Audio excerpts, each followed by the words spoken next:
أعوذ بالله من الشيطان اللعين الرجيم بسم الله الرحمن الرحيم اللهم صل على محمد وآل محمد وعجل فرجهم. بسم اللہ رومان صاحب. اگر رومان صاحب سن رہے تو اپنی بات کو مکمل کر سکتے ہیں. جی جی جی رومان صاحب بسم اللہ.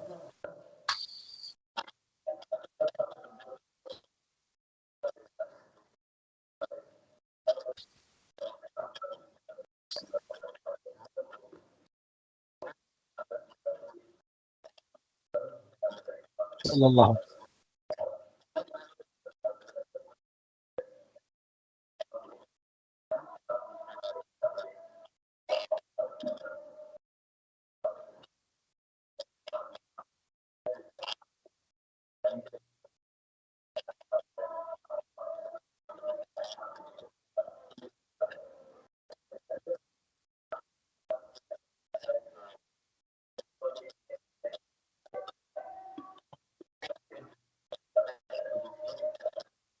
رومان صاحب آپ کی آواز نہیں جا رہی ہے. ہماری کانفرنس کال کا جو لنک ہے اس کو جوائن کیجیے. یہ والا کاٹ کے کانفرنس کال کا لنک آیا ہوگا آپ پر, اس کو جوائن کیجیے. لانگ ڈسٹینس کال ہے. معذرت چاہتے ہیں اپنے ناظرین سے کہ جو ہے وہ ہماری گیسٹ کی آواز جو ہے وہ آپ تک نہیں پہنچ پائی ہے. پوری کوشش کریں گے کہ کمیٹی گفتگو کے ساتھ پروگرام کو دوبارہ جو ہے وہ شروع سے جو ہے اس کے اوپر بات کی جائے کہ مانوس کا معنی کیا ہے, کیوں رسالۃ پاک کو جو ہے مانوس فرمایا گیا, اس کی علت و حمایت کیا تھی, اور اس کو قرآن کریم میں جو ہے وہ بیان بھی کیا ہے. تو اس کو کھول کے بیان بھی کیا کہ ہم نے آپ کو کیوں مابعوث فرمایا اور یہ یوم بعثت کس لیے اہم ہے. اب چونکہ بہت ساری چیزیں ہوتی ہیں, اس کے اعمال کے اوپر بھی بات کرنے کی ضرورت تھی, مگر چونکہ اب دن جو ہے وہ گزر چکا, تو ہم اس کو جو ہے وہ اس سلسلے کو حذف کریں گے. مگر اس کو جو ہے وہ اگر کہیں پر بھی دن کی جیسے شروعات ہے دنیا میں کہیں پر, تو آپ جا کے مفاتی وغیرہ میں ان تمام چیزوں کو جو ہے وہ اس وقت دیکھ سکتے ہیں. زیادہ تر جگہوں پر جو ہے وہ دن گزرا ہے, تو اس کو حذف کرنے کے بعد جو ہے وہ بات کریں گے کہ اس کو کیوں جو ہے وہ اس کی اہمیت ہے, اور اس دن مبارکباد دینا, لوگوں سے ملنا, اچھے کپڑے پہننا, اچھے طعام کا بندوبست کرنا, فقراء و یتاما کو جو ہے وہ اس کے اوپر تمام چیزوں کو جو ہے وہ ایک نیک کام انجام دینا. ان تمام چیزوں پہ کیا کہیں گے زیغم غربی صاحب؟ اعوذ باللہ من الشیطان الرجیم.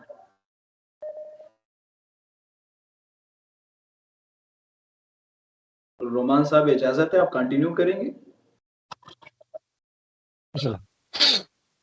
اعوذ باللہ من الشیطان اللعین الرجیم بسم اللہ الرحمن الرحیم اللهم عجل لوليك الفرج والعافية والنصر واجعلنا من اعوانه وانصاره. سب سے پہلے تمام مؤمنین کرام بالخصوص امام زمانہ عجل اللہ تعالی فرج شریف کی خدمت میں روز مبعث اکمال دین کے موقع پر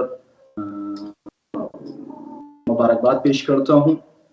جیسا کہ قبلہ مولانا رومان صاحب نے اشارتاً گفتگو فرمائی, روز مبعث کے حوالے سے بعثت 27 رجب المرجب کو رسول اللہ صلی اللہ علیہ وآلہ وسلم کی عمر گرامی 40 سال کی تھی. اس سے پہلے یقیناً رسول اللہ صلی اللہ علیہ وآلہ وسلم تبلیغات میں مصروف رہے, لیکن رسمی طور پر خداوند متعال نے 27 رجب المرجب 13 سال قبل از ہجرت اعلان رسالت کا حکم دیا. جیسا کہ رسول اللہ صلی اللہ علیہ وآلہ وسلم نے کوہ ابو قبیس سے جا کر وہ اعلان جو پہلے چپکے سے یا بعض چیزوں کو نظر میں رکھتے ہوئے انجام دیا کرتے تھے, لیکن وہی اعلان خداوند متعال کے حکم کے مطابق رسول اللہ صلی اللہ علیہ وآلہ وسلم نے کھل کے لوگوں کے درمیان بیان کیا.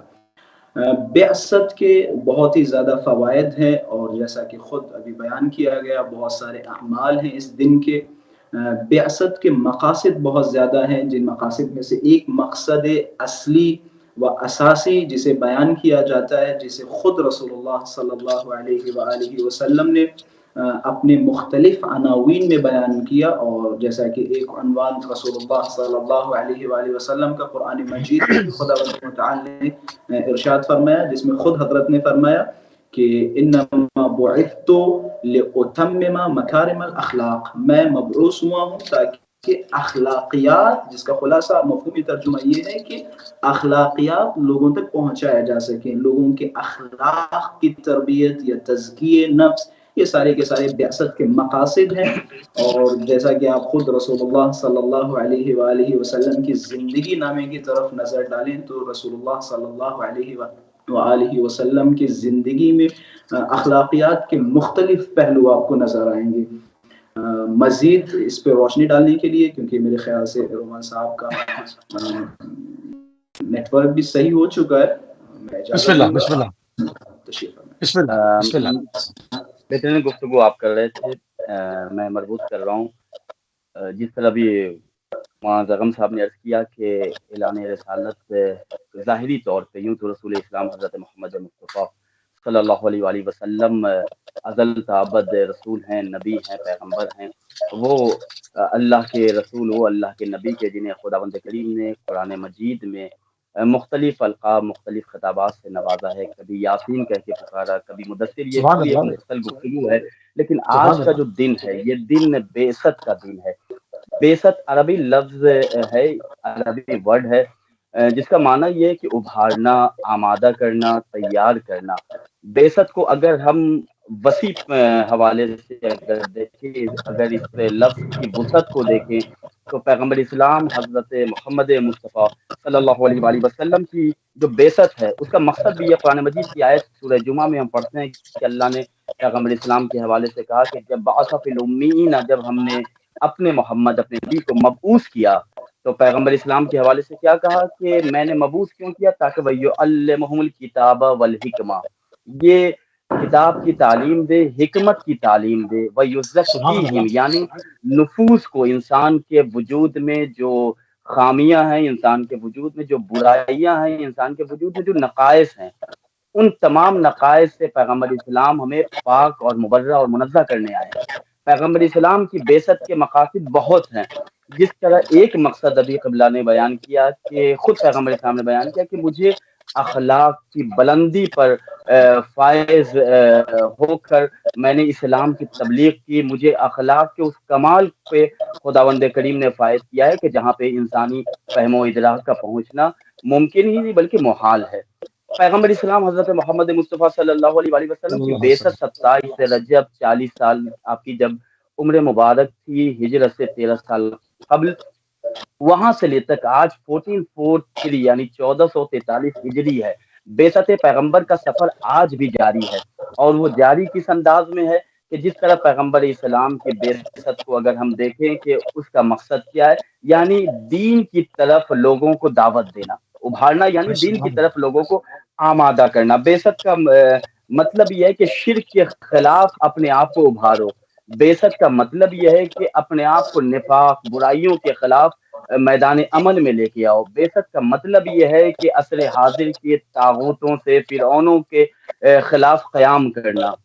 بعثت کا مطلب یہ ہے کہ علم و حکمت کے چراغ کو روشن کیا جائے۔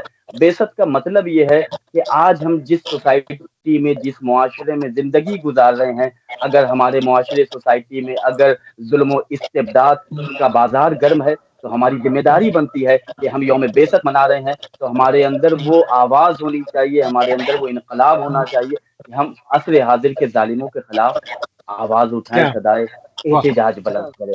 یہ بعثت کے مقاصد میں سے میں نے چند مقصد کو آپ کے سامنے بیان کیا، اور 27 رجب ان عظیم دنوں میں سے ایک عظیم دن ہے کہ جس دن کے متعلق خود اسلامی تاریخ کا اگر ہم مطالعہ کریں تو اس دن کو عید کا دن قرار دیا گیا ہے۔ بڑے فضائل ہیں، یہاں تک کہ اس دن کی عظمت کے لیے فقط ایک جملہ میں روایت کے آپ کی خدمت میں پیش کروں گا کہ جو شخص آج کے دن روزہ رکھتا ہے، پیغمبر اسلام کے صدقے میں اللہ ایک روزے کا ثواب 70 سال کے روزوں کے برابر اسے عطا کرتا ہے۔ یہ پیغمبر اسلام کے صدقے میں اس دن کو اللہ نے اتنا بابرکت بنا دیا، اتنا باشرف بنا دیا کہ آج بھی لوگ اگر چاہیں تو اس دن سے اپنے آپ کو فیضیاب کر سکتے ہیں۔